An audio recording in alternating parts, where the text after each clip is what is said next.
व्यवसाय वाढीसाठी संधी शोधताय? ती संधी लवकरच येतीये. गडिंग्लज मध्ये सुरू होतंय भव्य संजीवनी कृषी प्रदर्शन. कृषी, औद्योगिक आणि गृहोपयोगी वस्तूंचं सर्वांनी पाहावं असं प्रदर्शन दिनांक 4 ते 7 जानेवारी 2025 एसटी स्टँड मागे मुलींच्या शाळे शेजारी गडहिंग्लज. राज इव्हेंट्स. संपर्क 98 564 682 आणि 98 599 497. आजच आपला स्टॉल बुक करा. 2024 मध्ये या बॉलिवूडकरांचं ब्रेकअप आणि घटस्फोट.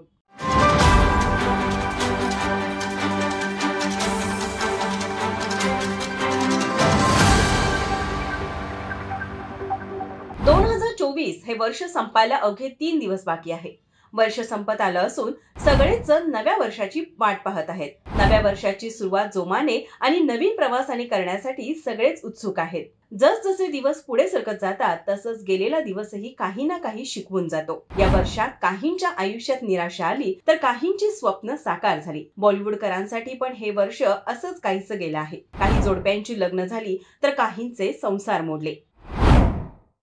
हार्दिक पांड्या आणि नताशा स्टॅनकोव्हिक यांनी 2020 मध्ये लग्न केलं. दोघंही त्यांचे रोमॅन्टिक फोटो आणि व्हिडिओ सोशल मीडियावर शेअर करायचे. पण लग्नाच्या 4 वर्षातच या जोडप्याचा घटस्फोट झाला.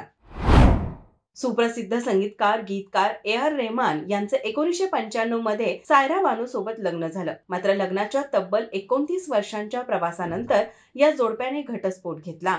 या जोडप्याने सोशल मीडियावर पोस्ट शेअर करत त्यांच्या घटस्फोटाची माहिती दिली.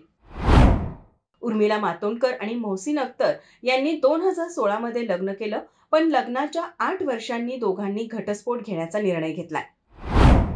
बॉलिवूडमध्ये मलायका अरोरा आणि अर्जुन कपूर हे नेहमीच चर्चेत असतात. दोघे अनेक वर्षांपासून एकमेकांना डेट करत होते. दोघं लवकरच लग्न बंधनात अडकणार असल्याच्या चर्चा होत्या. मात्र सिंघम अगेन सिनेमाच्या प्रमोशन दरम्यान अर्जुनने तो सिंगल असल्याची घोषणा करून सर्वांनाच आश्चर्याचा धक्का दिला. त्यांच्यामध्ये नेमकं असं काय घडलं की त्यांचा ब्रेकअप झाला याबाबत मात्र काही अजून समजू शकले नाही.